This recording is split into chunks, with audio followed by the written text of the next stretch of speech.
decided to challenge the God of Israel on national TV. And as soon as he got done challenging the God of Israel, he died from a heart attack on the spot. You can't tell me that's a coincidence. That the man is talking crazy about Yahweh and said that Israel will suffer the wrath of Allah and died. Don't believe me, roll the clip. Kurtulsanız vicdan azabından kurtulamayacaksınız. Vicdan azabından kurtulsanız tarihin azabından kurtulamayacaksınız. Tarihin azabından kurtulsanız Allah'ın gazabından kurtulamayacaksınız. Hepinizi saygıyla selamlıyorum.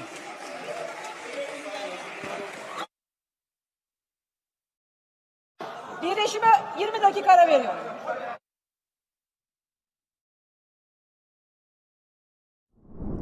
I would venture to say maybe this is one of those biblical examples where you find out which God is real, right? You challenge Yahweh to lift up the wrath of Allah and you die.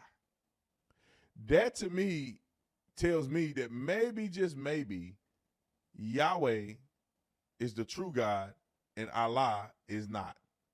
Maybe. Some people may say he was a prophet and he gave his last speech and then Allah took him to meet the virgins. But I would venture off to say that that's kind of serious.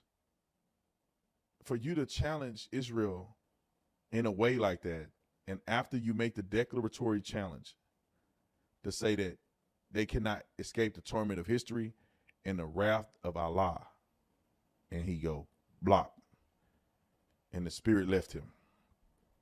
It reminds me of Ananias and Sapphira when they were talking to the apostles and they supposedly sold something, but they lied and they didn't sell something. And he said, you didn't lie to me, but you lied to the Holy Ghost.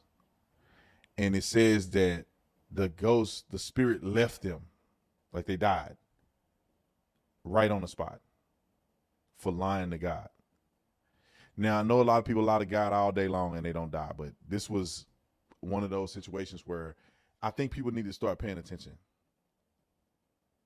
God sent these people back to Israel. The things that the Jews are experiencing and the things that the Jews have accomplished are prophetic things. You cannot stop the Jewish people for returning back to the land that God had already made out for them.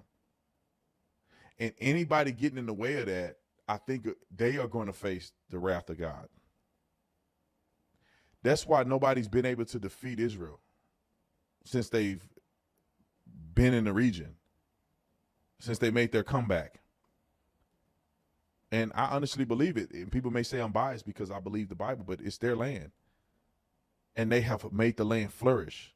Now, is every Jewish person a good person? No. Is every Jew following the Torah? No. Some of them probably out there cutting up. But generically speaking, or generally speaking, when you talk about God's promise to certain people that uphold his laws and principles, there is a reward.